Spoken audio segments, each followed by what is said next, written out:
livro do profeta Zacarias, capítulo 8, e o versículo de número 15.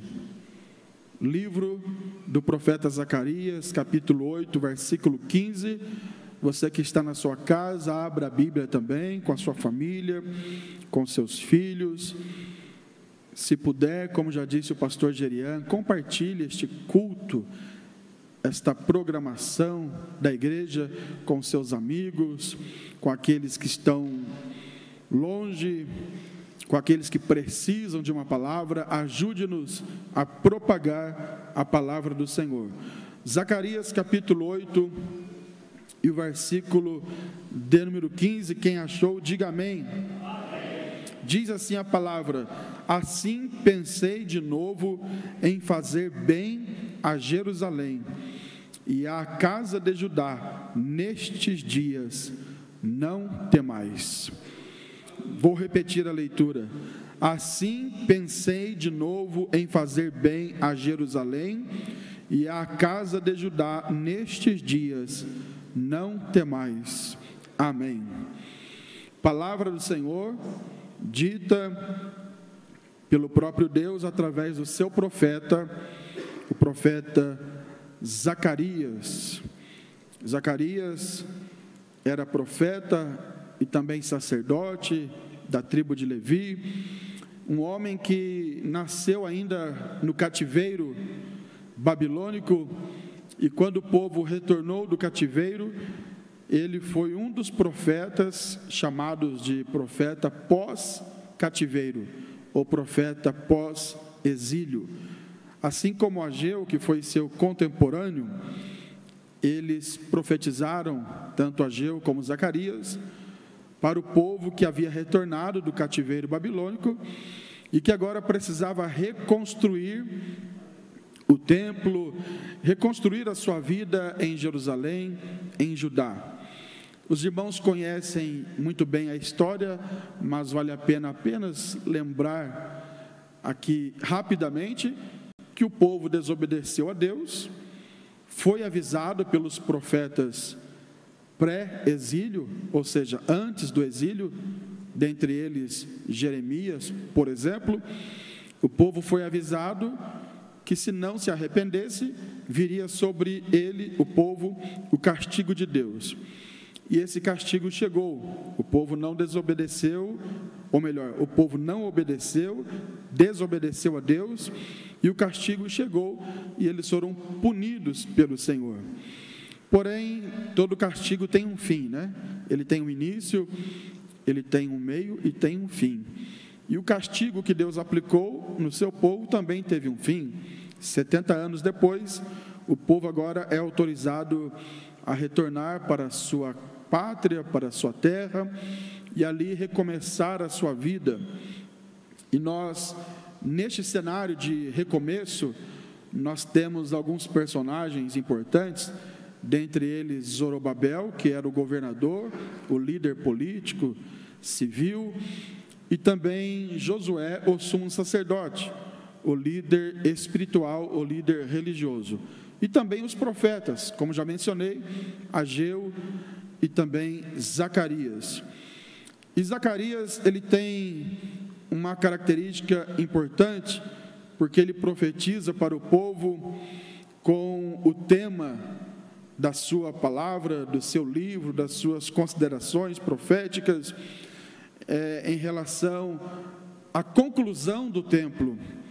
E também ele faz promessas messiânicas, ou seja, ele aponta o período do reino de Cristo na terra, o período messiânico. Ele é também, assim como Isaías, um dos profetas que mais falou sobre a vinda do Messias, um dos profetas que mais falou sobre o nosso amado Senhor Jesus Cristo. E ele, na sua profecia, ele apresenta a necessidade do povo se consertar com Deus. Por exemplo, no capítulo 1, no versículo de número 2, depois dele se apresentar, né? No capítulo 1, versículo 1, como Zacarias, filho de Berequias, filho de Ido, ele diz assim: o Senhor tem estado em extremo desgostoso com vossos pais. Portanto, dize-lhes: assim diz o Senhor dos Exércitos, tornai para mim, diz o Senhor dos Exércitos, e eu tornarei para vós, diz o Senhor dos Exércitos. Então é uma profecia, um ministério profético que se deu ali no ano 520 em diante, cuja finalidade era exatamente levar o povo para um reavivamento, um retorno para Deus, uma reconstrução da sua vida espiritual. Durante o período que ele profetizou, ele teve esse objetivo, este propósito, né? Que era exatamente mostrar para o povo a necessidade de persistirem na reconstrução do templo, que havia sido destruído quando Judá foi invadida, Jerusalém foi invadida, e não desanimarem dos esforços que eles estavam fazendo, no sentido de retornarem para Deus, de terem novamente uma comunhão com Deus, porque lá no cativeiro, eles tiveram uma situação bem complicada. Só para a gente lembrar, vamos voltar lá um pouquinho, Salmos de número 137, nos mostra a palavra de Deus, um pouquinho da situação do povo que estava no cativeiro, longe do templo, longe da sua cidade, da sua nação, longe da sua religião. E o Salmo 137 tem como título Saudades da Pátria. Ele apresenta exatamente essa situação lá na Babilônia que o povo de Deus vivia. Junto aos rios da Babilônia, nos assentamos e choramos, lembrando-nos de Sião. Veja que o retrato aqui, apresentado pelo salmista, é um retrato de saudosismo, é um retrato de caos, é um retrato de tristeza, de angústia, porque eles se assentavam junto aos rios da Babilônia e choravam, lembrando de Sião, lembrando dos tempos áureos, dos bons tempos. E eles continuam dizendo, o salmista continua dizendo, Salmo 2: nos salgueiros que há no meio dela, penduramos as nossas harpas. Porquanto aqueles que nos levaram cativos nos pediam uma canção, e os que nos destruíram, que os alegrássemos, dizendo: cantai-nos um dos cânticos de Sião. Mas como entoaremos o cântico do Senhor em terra estranha? Se eu me esquecer de ti, ó Jerusalém, esqueça-se a minha destra da sua destreza. Apegue-se-me a língua ao paladar, se não me lembrar de ti, se não preferir Jerusalém a minha maior alegria. Lembra-te, Senhor, dos filhos de Edom, no dia de Jerusalém, porque diziam: arrasai-a, arrasai-a, até os seus alicerces. Ah, filha da Babilônia, que vai ser assolada. Feliz aquele que te retribuir, consoante nos fizeste a nós. Feliz aquele que pegar teus filhos e te der com eles nas pedras. Aqui é um lamento que eles pedem da parte de Deus a vingança sobre o povo, os babilônicos, que havia, sendo usado por Deus, aplicado sobre eles um castigo. E eles mereciam esse castigo. Tanto é que eles mereciam que os profetas avisaram que isso aconteceria. Deus não castiga ninguém sem avisar antes. Deus não nos pune sem nos dar oportunidades. Ele fala pela palavra, Ele fala de diversas formas e vai nos alertando, porém chega um momento que é necessário aplicar juízo, é necessário aplicar a justiça. Assim é na vida também de todos nós. Muitos pais que aqui estão, com certeza já disciplinaram seus filhos, aplicaram algum castigo, mas antes você avisa, né? Olha, não faça mais tal coisa, não vai em tal lugar, e a pessoa desobedece, chega o momento do castigo. Assim é com Deus também. Ele avisou, e ele diz no capítulo 8, que ele avisou que iria castigar, e ele não se arrependeu disso. Capítulo 8, se os irmãos lerem os versículos que antecedem o versículo 15, os irmãos verão que Deus diz que avisou que iria castigá-los e que ele não se arrependeu daquele fato, porque não foi uma vingança como o homem conhece, foi a justiça divina sendo aplicada. Então Deus foi justo com aqueles que lhe desobedeceram. Porém, estando lá na Babilônia, eles tinham saudade de Jerusalém, tinham saudade dos cultos, e eu fico imaginando, o que vinha na mente deles: saudades das festas religiosas, saudades da família, saudades dos cultos, das pregações, vamos assim dizer, das orientações da palavra de Deus através dos profetas, saudade de tudo aquilo que os ligava a Deus. E agora eles estavam distantes daquilo que os unia a Deus. Para a gente aplicar e contextualizar, seria como hoje alguém que é crente, de repente se desvia, vai para o mundo, e lá no mundo, em sofrimento, escravizado pelo pecado, pelo diabo, ele começa a lembrar dos cultos, mas hoje é quarta-feira, nessa hora, há um ano atrás, eu estava no culto, sentindo a presença de Deus, e agora estou aqui, às vezes preso pelas drogas, pela bebida, por tantas coisas ruins que o mundo oferece. Hoje é domingo, é dia que eu estaria há 2 anos atrás no culto, na igreja, com a família, e hoje eu perdi a igreja, eu perdi o culto, eu perdi a oportunidade de estar com os irmãos, eu perdi até a família. Em alguns casos, as pessoas perdem até a família. Eu estava na fila do banco essa semana, aliás, fiquei 3 horas lá, e estava tudo aglomerado, viu, lá na rua. Fiquei lá 3 horas esperando para ser atendido na rua, Alguns irmãos até passaram lá várias vezes, me viram, Demir?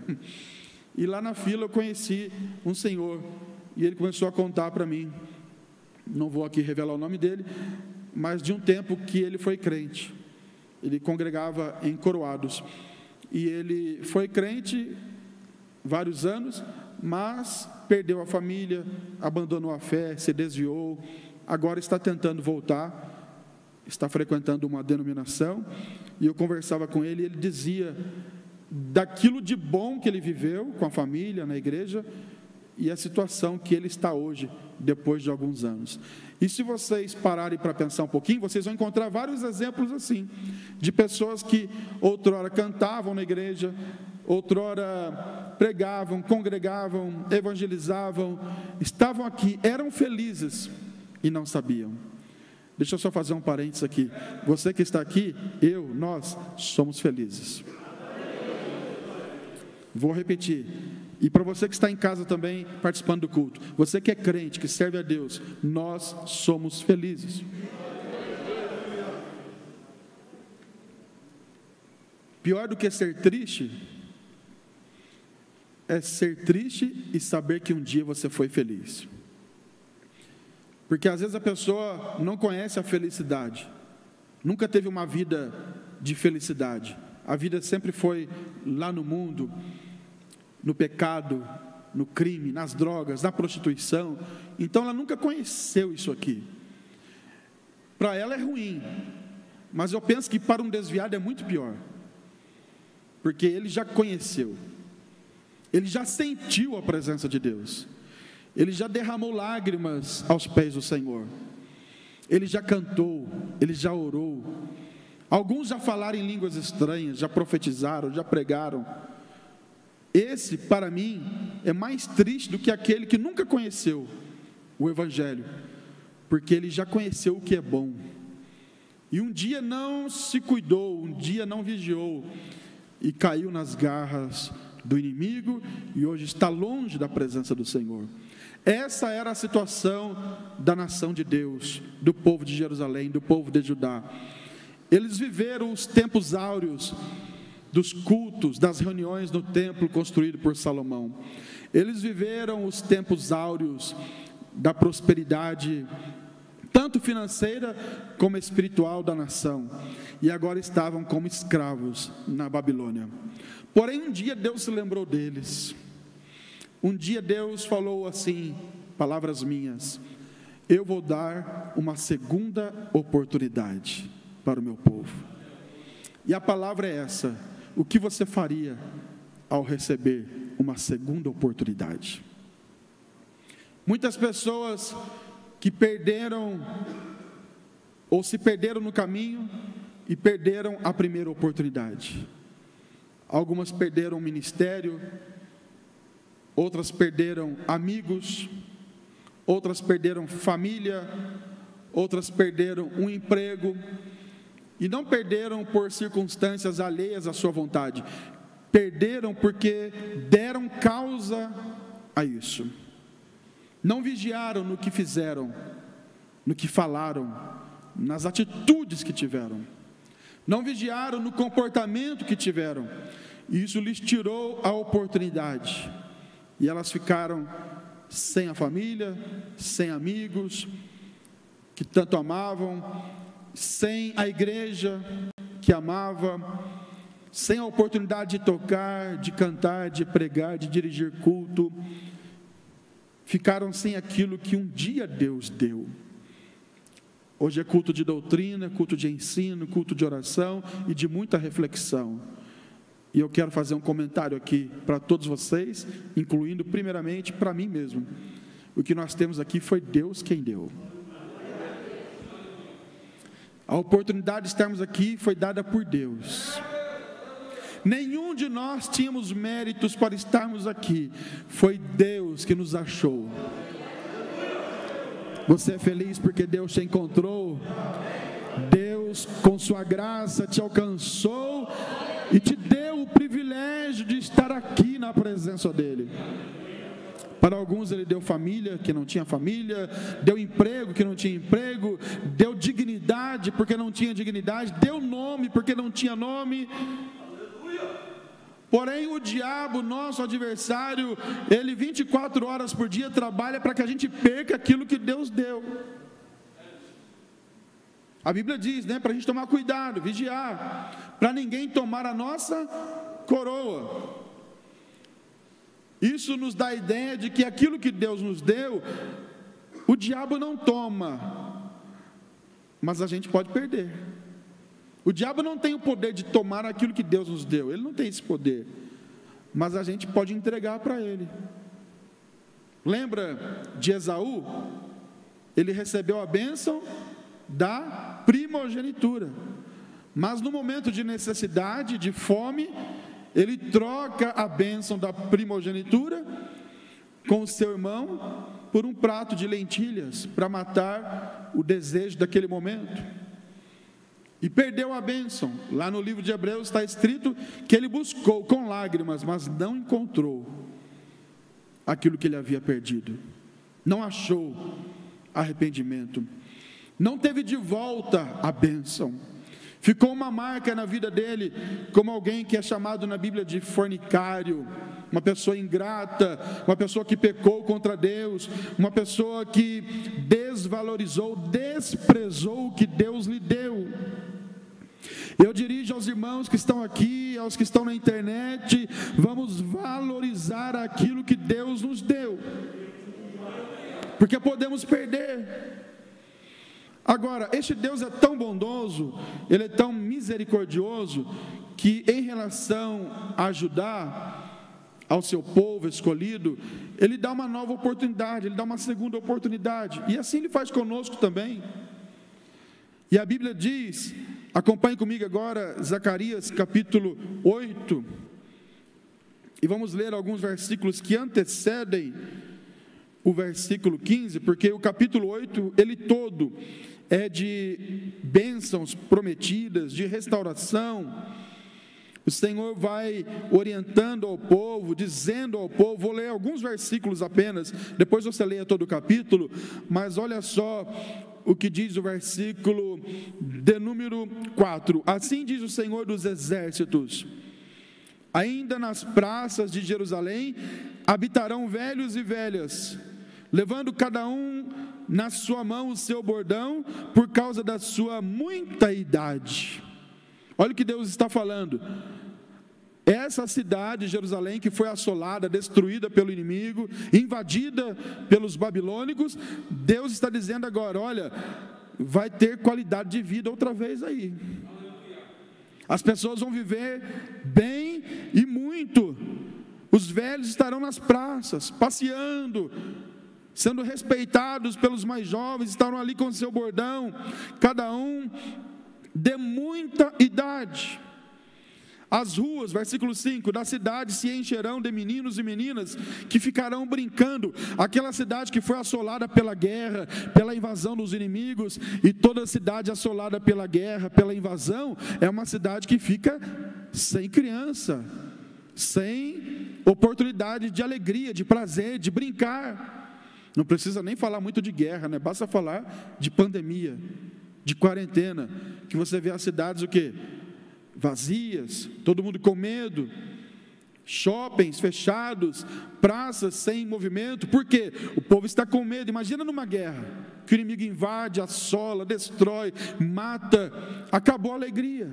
Não tem mais criança brincando, não tem mais idosos passeando na praça, mas Deus está dizendo para o povo através de Zacarias: olha, isso voltará a acontecer. É só fazer o que está lá no capítulo 1: tornai para mim e eu tornarei para vós. Voltará a acontecer isso na cidade de vocês. Diz mais no versículo agora de número 10: porque antes desses dias não houve aluguel de homens, nem aluguel de animais, nem havia paz para o que entrava, nem para o que saía, por causa do inimigo. Porque eu incitei a todos os homens, cada um contra o seu companheiro. Mas agora, Deus está comparando, escute bem, Deus está comparando o antes e o agora, que era o tempo do profeta Zacarias. Antes, eu incitei os inimigos, eu incitei os homens um contra o outro.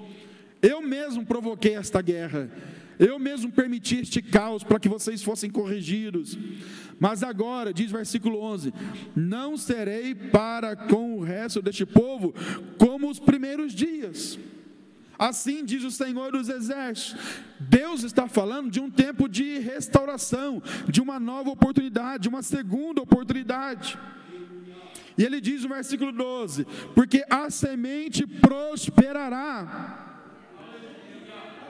Aleluia, e eu prego nesta noite debaixo da autoridade do Espírito de Deus, aplicando para os nossos dias. Voltará a ter paz, voltará a ter alegria, e a semente prosperará na sua vida, na sua casa, no seu ministério.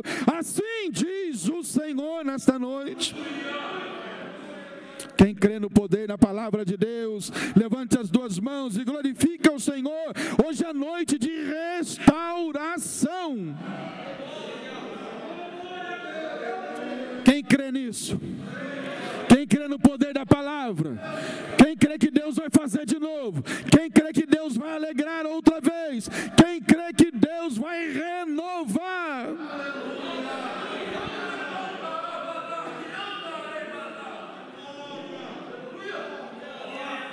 Aleluia. Verso 13: a semente prosperará, a vide que não tinha mais fruto. Está dizendo agora o verso 13: a vide, verso 13, ela vai voltar a dar o seu fruto. Verso 12, melhor dizendo: porque a semente prosperará, a vide dará o seu fruto. Os irmãos sabem que para Israel, vide, videira, vinho, é símbolo do quê? De alegria. Deus está dizendo: olha, vai ter vide novamente, vai ter fruto, vai ter uva, vai ter vinho, vai ter alegria. Se alguém entrou aqui triste, ou se alguém está triste aí, assistindo pela internet, receba esta palavra profética: assim como Deus fez com a casa de Judá, Ele pode fazer com a sua casa também. A terra dará a sua novidade, os céus darão o seu orvalho. Porque fazendo a aplicação espiritual, há momentos, irmão Juscelio, que o céu parece que está fechado. Espiritualmente falando, aqui era literalmente, né? Mas espiritualmente falando, há momentos que o céu parece estar fechado. nem a oração parece que sobe, nem palavras parece que a gente tem para orar. Tudo está ruim, tudo está negativo. E eu passo por isso, você passa por isso, nós passamos por isso, às vezes por consequência dos nossos próprios erros, ou por provações, aflições, opressões do inimigo. Não importa a causa, a origem do problema, o importante é, o nosso Deus é o Deus que dá mais uma oportunidade. E o que você fará com a segunda oportunidade? O que você fará quando Deus te autorizar outra vez a pregar a palavra, a exercer o seu ministério, a tocar o seu instrumento na casa de Deus, a dar aula numa classe de escola dominical, a dirigir uma congregação? Porque às vezes Deus nos dá essas oportunidades.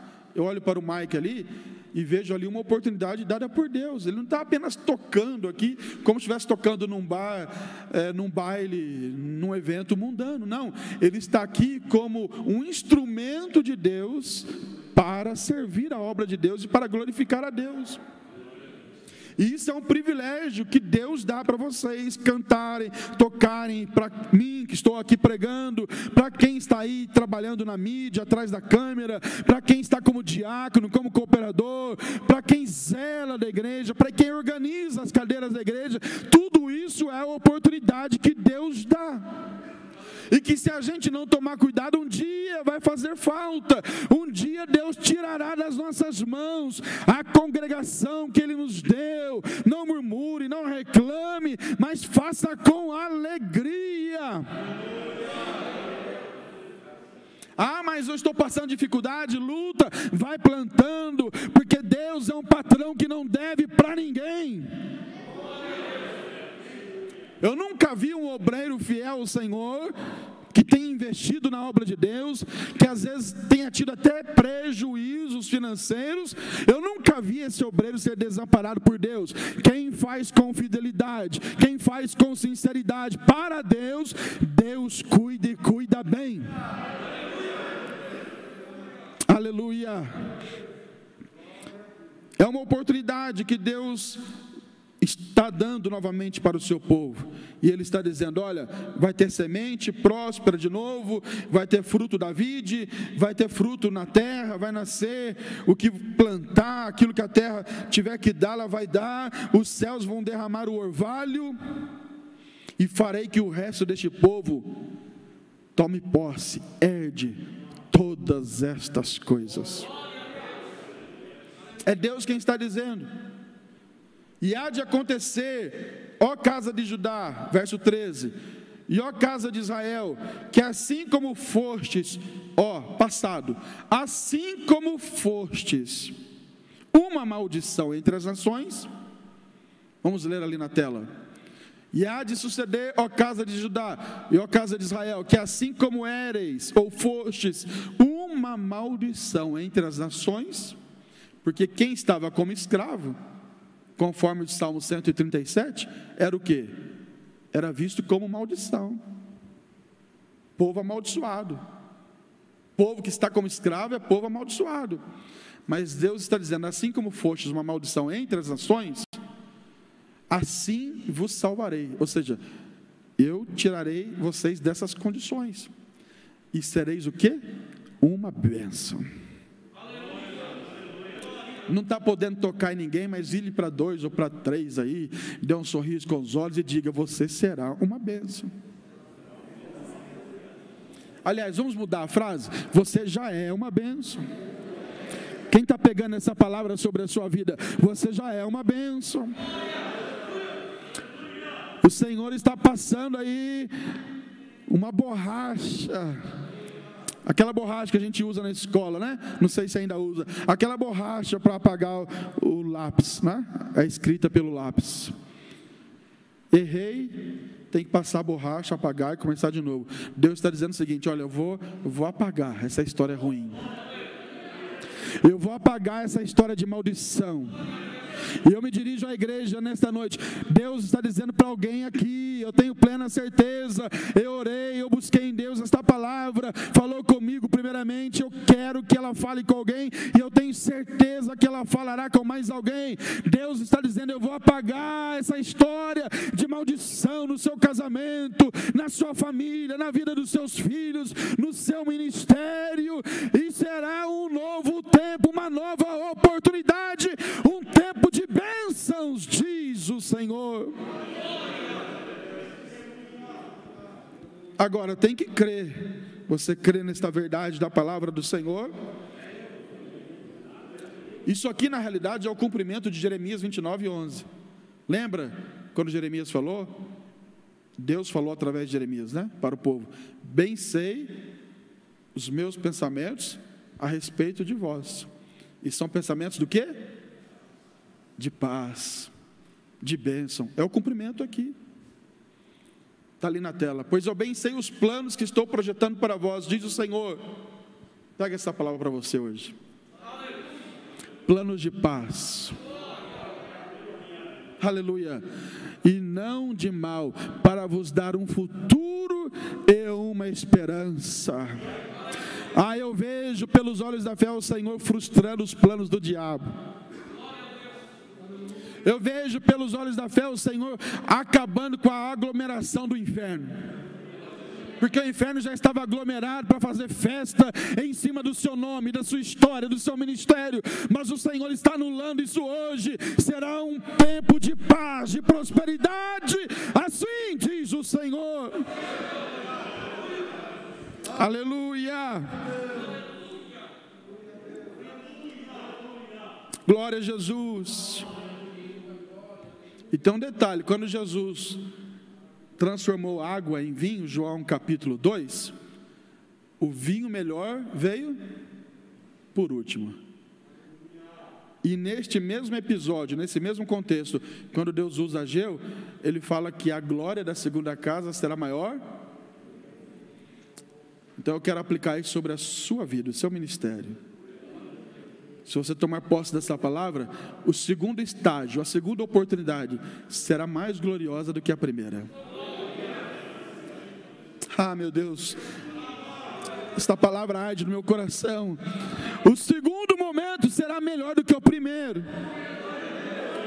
Porque alguém olhou e disse: estava acabado, estava destruído, não tem mais jeito. Mas o Espírito de Deus está dizendo: eu ressuscito os seus sonhos. Como foi cantado aqui pelo grupo de louvor, eu louvei a Deus por aquele hino, porque a gente não combinou, mas dá certinho com a mensagem. Deus ressuscita os sonhos aqui nesta noite. Só quem crê, levante as mãos para o céu, por alguns segundos, segure a mão levantada, se você tem fé no seu coração, e diga: eu creio, eu tomo posse desta palavra. O segundo momento será melhor do que o primeiro. A segunda oportunidade será mais gloriosa do que a primeira. Aleluia.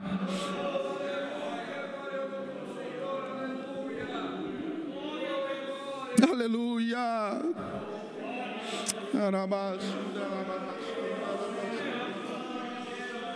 Aleluia. Aleluia. Receba esta palavra aí no seu lar. Não está perdida a causa. Glória a Jesus.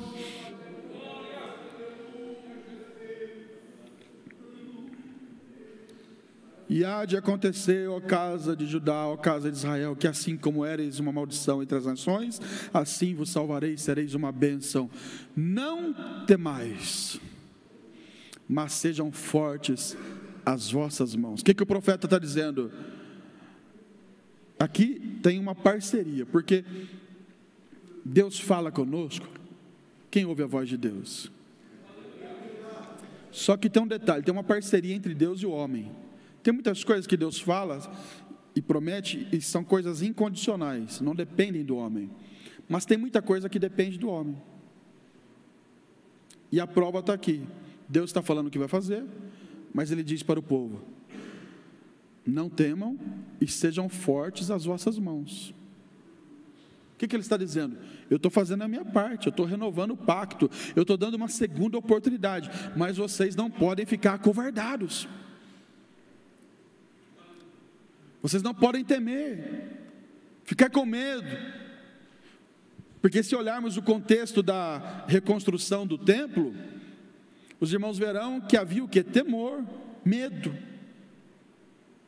porque aquele templo não era igual ao primeiro. Alguns falavam, né? Até falei esses dias aqui num culto, que algumas pessoas que saíram de Judá, de Jerusalém, e foram para a Babilônia, foram muito jovens, e ainda estavam vivas, tinham seus 80 e poucos anos, 90 anos, e eles viram a glória do primeiro templo.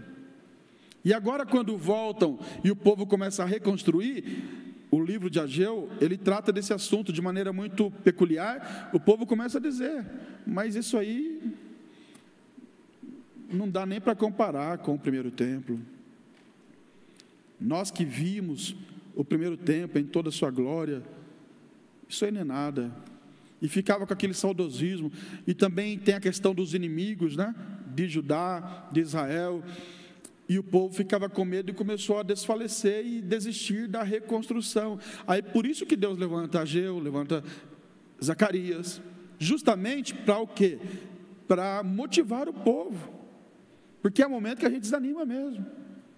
A gente está lutando, e vem alguém dar uma palavra negativa, vem alguém falar algo que machuca a nossa alma, que fere o nosso coração, e a gente pensa, não, isso não é para mim, isso eu não tenho força para fazer essa obra, eu não tenho condição, isso aí é para fulano, isso não é comigo, e a gente desanima, e o povo começou a desanimar, a deixar de lado a reconstrução do templo, a deixar de lado as coisas de Deus. Aí Deus sempre levanta os seus profetas, Deus levanta Ageu, Deus levanta Zacarias, e hoje ele tem entre nós o maior dos profetas, que Moisés falou, virá um que vocês têm que ouvi-lo, ele é maior de todos, ele é Jesus, e ele é revelado na sua palavra. Ouça a voz de Deus. E esse profeta falou, eis que eu estou convosco todos os dias. Mas ele não é só profeta, ele é o Senhor dos senhores, Rei dos reis. Ele é o Deus, Criador de todas as coisas. Ele é a segunda pessoa da Trindade. Ele é o Alfa, Ele é o Ômega. Ele é aquele que está à destra de Deus, o Pai, intercede por nós. Ele é Jesus Cristo, o Senhor da igreja. E Ele está dizendo para mim e para você, pela palavra, pelo Espírito, não pare. Não desfaleça as vossas mãos. Não desanime, não temais, mas diz o texto, mas sejais fortes as vossas mãos. Mãos fala de trabalho, mão fala de ação, de atitude, e o Senhor lhe trouxe aqui hoje para você ouvir essa palavra. Continue tomando atitudes, trabalhando, fazendo, Deus é contigo. Se coloque em pé em nome do Senhor Jesus. E ele diz no versículo 14, concluindo a palavra, porque assim diz o Senhor dos exércitos, assim como pensei fazer-vos mal, quando vossos pais me provocaram a ira, diz o Senhor dos exércitos, e não me arrependi. Olha o que ele está dizendo, assim como eu pensei fazer o mal que Deus faz é o castigo, é a justiça. Assim como eu pensei fazer o mal, quando vossos pais me provocaram a ira, e eu não compadeci, como está ali naquela versão, e aqui diz, eu não me arrependi. Aí ele diz no versículo 15, onde eu comecei e onde eu termino. Ele diz assim, assim pensei de novo em fazer bem. O que Deus está dizendo aqui? Deus está dizendo o seguinte, olha, da mesma forma que eu falei que ia castigar, castiguei e não me arrependi, porque era o justo a ser feito. Da mesma forma que eu fiz lá, honrei lá, eu estou dizendo agora que agora é diferente, agora eu vou fazer o bem e vou abençoar. Será que dá para agradecer esse Deus, glorificar esse Deus? Isso mostra a equidade, a justiça. Da mesma forma que Deus castiga e pune quando a gente erra, e Ele não passa a mão na cabeça, vamos dizer assim, né? Ele pune, a gente paga o preço.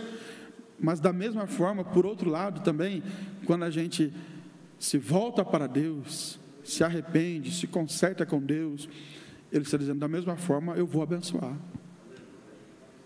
E este é o Deus que está aqui nesta noite. E Ele diz: assim pensei de novo em fazer bem a Jerusalém e à casa de Judá. Nestes dias, não temais. E eu termino dizendo, Deus está falando aqui, em outras palavras, o seguinte: eu estou dando uma segunda oportunidade. Esquece Judá, esquece Jerusalém, esquece Israel, esquece Ageu, Zacarias, Zorobabel, Josué, esquece todos eles. E vamos olhar para nós agora. Deste minuto final. Deus está dizendo para mim, para você, para nós, para você que está na sua casa, Deus está dizendo: eu estou dando a segunda oportunidade. E a pergunta é: o que você fará com a segunda oportunidade?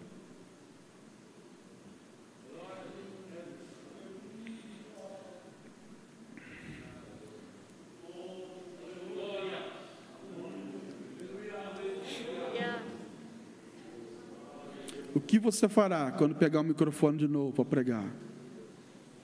O que você fará quando puder tocar novamente? O que você fará quando puder cantar novamente? Porque às vezes, na primeira oportunidade, a gente tratava com desleixo, desprezo. Vou entregar essa congregação logo. Estou tendo prejuízo. Vou entregar minha função aqui na igreja, porque só eu que venho tocar, ninguém mais vem. Todo dia, todo culto sou eu que venho cantar, só eu que venho aqui mexer no som, na mídia. Só eu que venho dirigir o culto, só eu que ajudo o pastor, parece que ninguém vem. Vou entregar. E o Espírito de Deus está falando esta noite. Você recebeu uma oportunidade. Não espere passar por todo o cativeiro, né? Por toda a punição, para depois esperar uma outra oportunidade, até porque, para alguns, Deus não dá uma outra oportunidade. Como assim, pastor? Para alguns Ele diz, como disse para Samuel: até quando vai orar por Saul? Eu já esqueci dele. Para outros, acontece o que a gente já viu muitas vezes na igreja: pessoas que tiveram a oportunidade de servir a Deus, de repente se afastam, morrem e perdem a salvação. E alguém pode perguntar: mas espera aí, Deus é injusto, por que Ele dá para um uma outra oportunidade e para outros não? Irmãos, nunca se esqueçam, Deus é soberano. Deus ser soberano quer dizer que Ele faz o que bem lhe apraz. Então, se você está tendo uma outra oportunidade, segura com as duas mãos e fala: eu não vou largar mais. E se você está na primeira, fala: eu não vou nem querer testar se eu vou ter a segunda, eu vou ficar com a primeira mesmo. Tem alguém que precisa de uma oração especial, que a palavra tocou no seu coração, e você tem coragem de sair do seu lugar? Vem aqui, não pode chegar muito perto, mas chega aqui no corredor.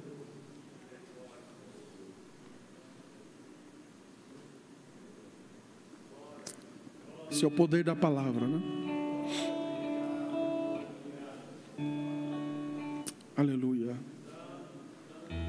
Pode cantar um hino aí, meus irmãos. Eu parei um pouquinho mais cedo para a gente ter esse momento de oração, de reflexão. Você que ficou aí atrás, veja como você está agindo diante da oportunidade que Deus lhe deu. O pastor te colocou para ser um auxiliar, para ser um dirigente, para ser um obreiro. Como você está agindo? Está cumprindo com a sua responsabilidade? Você recebeu uma oportunidade, porque tem gente que acha que está fazendo um favor para Deus. Tem gente que acha que o fato dele estar aqui pregando, cantando, tocando, ele está fazendo um favor. Não, de jeito nenhum. É Deus que está fazendo um favor para nós. Isso não é heresia, não. Deus não precisa, pode cantar. Deus não precisa de mim e de você. Às vezes a gente até fala, olha, Deus conta contigo na obra, mas na realidade Ele não precisa. Se Deus quiser matar toda uma geração, Ele mata e faz tudo de novo. Ele não precisa. O fato de estarmos aqui é pura graça, misericórdia. Ah, porque se eu sair da frente da igreja, Deus não precisa de ti. Porque se eu parar de pregar, Deus não precisa de ti. Porque se eu parar de tocar, de cantar, Deus não precisa de ti nem de mim. Ele é soberano. Ele está dando uma oportunidade, uma chance, um favor, uma graça. Aproveite esse hino agora para refletir e adorar a Deus.